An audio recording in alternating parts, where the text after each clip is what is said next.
Vamos então analisar, do ponto de vista político, estes 6 meses de governação de António Costa, do Executivo liderado por António Costa. Bom dia, Ricardo Jorge Pinto, em direto da redação da RTP no Porto.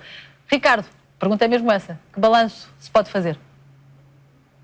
É um balanço que se separa entre a componente política e a componente económica. Se na componente económica os números parecem não ser muito auspiciosos, do ponto de vista político, aquilo a que Paulo Portas chamou a geringonça parece estar a funcionar. Isto é, o acordo entre o Partido Socialista e o Bloco de Esquerda e o Partido Comunista têm sido estáveis e, por outro lado, têm garantido uma confiança política que permite a António Costa olhar para os próximos tempos com alguma segurança. Até porque o próprio Presidente da República já o veio garantir, não há neste momento, pelo menos a curto prazo, uma expectativa de uma crise política. E esse era o aspecto mais relevante e aquele que eventualmente mais poderia preocupar o atual Primeiro-Ministro. E isso está neste momento fora do radar. Agora, é verdade que do ponto de vista económico há ainda muitas sombras a pairar sobre aquilo que é quer a execução orçamental,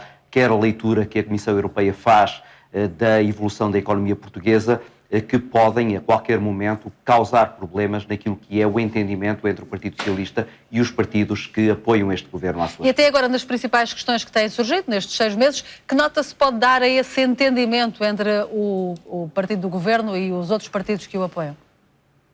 Nota totalmente positiva, isto é, olhando para o acordo que foi feito com o Partido Comunista, olhando para o acordo que foi feito com o Bloco de Esquerda, é preciso aqui recordar, foram acordos distintos com os diferentes partidos, tudo tem sido cumprido até ao milímetro, até cada uma das vírgulas desse mesmo acordo. E é aquilo que isso tem permitido que António Costa tenha conseguido, mesmo em situações um pouco mais delicadas, manter aquilo que é a estabilidade política e, por outro lado, garantir o apoio parlamentar, que é absolutamente fundamental, tendo em conta que tem uma maioria relativa nesse mesmo Parlamento. Agora, aproxima-se uma discussão do Orçamento de Estado para 2017 que vai ser particularmente difícil, não só porque a Comissão Europeia começa a criar complicações, isto é, começa a criar condições que vão ser extremamente difíceis de manter no entendimento que o Partido Socialista fez com os partidos à esquerda, mas também porque aquela que é a margem de manobra da negociação de António Costa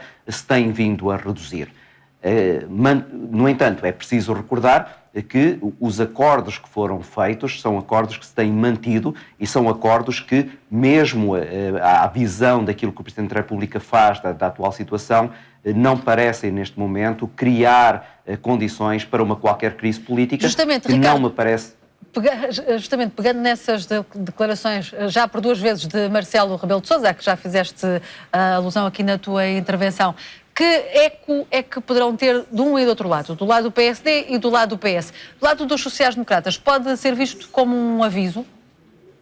Sim, claramente. Eu acho que as palavras que Marcelo Rebelo de Sousa pronunciou sobre o impacto do resultado das eleições autárquicas eram bem mais dirigidas ao PSD do que ao Partido Socialista. E, de resto, o Marcelo Rebelo de Sousa, depois no esclarecimento que veio a fazer, e que, na minha perspectiva, é um esclarecimento com algum remorso, isto é, eu acho que Marcelo Rebelo de Sousa foi bem mais além daquilo que pretendia ter dito, veio tentar clarificar dizendo que não há neste momento nenhuma expectativa relativamente a um mau resultado nas eleições autárquicas para o Partido Socialista e, portanto, também nenhuma expectativa de uma crise política, mas pode haver um mau resultado naquilo que são as fileiras do PSD e isso poder ter impacto dentro do partido de que ele já foi presidente.